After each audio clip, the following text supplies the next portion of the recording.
We were putting a bit of a wine, a tad of wine, tad of wine and plenty of water in it. Oh, Yeah, and the only warning that I got was from my grandfather: you should never drink wine before you eat in your soup.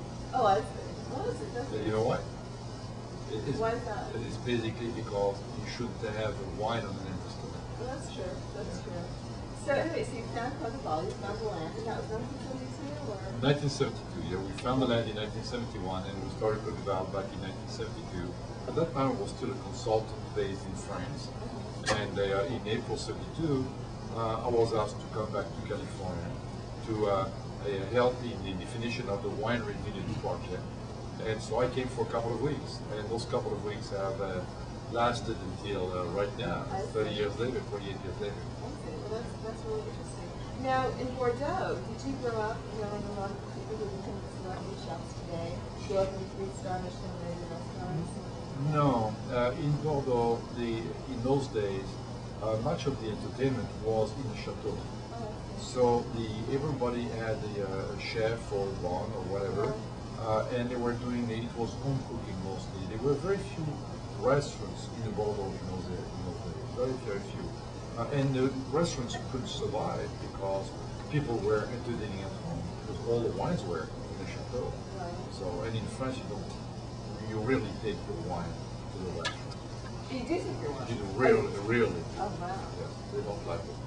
They don't like No, it. they don't like it. No, they don't like it. Interesting. So basically, chefs, my involvement with this cuisine and the chef has happened more in the United States than in France. I see. Well, I have to tell you one thing about Portugal is that whenever I go to a restaurant, it's kind of interesting about how wineries position themselves on the wine menu, because I know Portugal and I know the price range more expensive, and I know the quality, so I always usually order that or maybe something else I'm familiar with. What is your research telling you about how people order wine on the wines? When they're ordering restaurants? What I understand is that they really take first they look at the wine by the back, okay, and then after that, when they look at the wines, they look down the list until they find something that they recognize. Yeah. Okay, and if they are, and usually they take something in the middle. Yeah. So unless they find something slightly, even though it's slightly more expensive, Right. even if they find a label they know, then they go for that one. Otherwise, if they are going to try, they're going to try it somewhere in the middle of the price. Now, when you go around the country and I've been around the world, introducing Portugal to all the different restaurants, do you educate the sommeliers on the wine, or do you educate the wait staff on the wine? Yes, it's a good part of our education, if you want. When we present the wines of Portugal, I love to make presentation to the staff of the hotels or restaurants so that they understand, because I was privileged to be exposed to wine from the beginning of my life. And most people that are in the service business do not know about those various things. So you've got to tell them and to make them feel comfortable with the wine. Exactly, exactly. Now, how does it break down in terms of what you supplement? Chardonnay or Sauvignon Blanc or Cabernet? Well, for us, we sell everything we produce. So the percentage of what we sell is more a representation of what we produce. Yeah. And Clos we are 75% red wines. Yeah.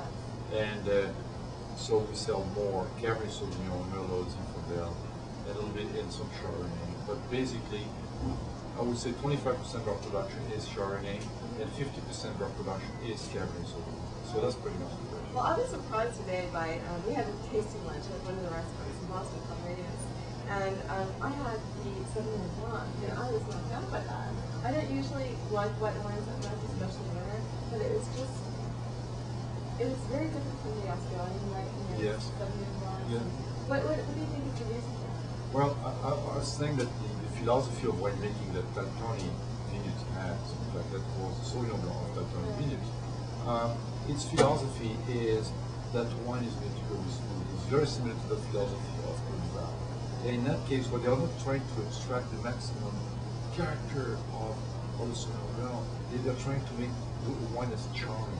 Yeah. And Sauvignon Blanc has some very elegant elements, and today we're able to taste some of that smoky characteristic. It was nearly French. You tell me blind tasting, I would think it's French. Yes, it really was. Now let's talk about how the winery, what life is like in Napa Valley in 1972. For example, there probably weren't that many wineries. No. There's Nagata and Yeah. Basically, the Napa Valley revived back in 1966 when Robert Mondavi decided to do its own winery. If you realize that in 1966, I think that Robert Mondavi was winery number 28. Not all of them active, but it was number 28. And in 1972, when Clos started, we were winery number 38. So only 10 wineries were developed in those 10 years. And now there are over 260 wineries. So Napa Valley has developed quite a bit in terms of the wineries, but also it has developed quite a bit in terms of acreage.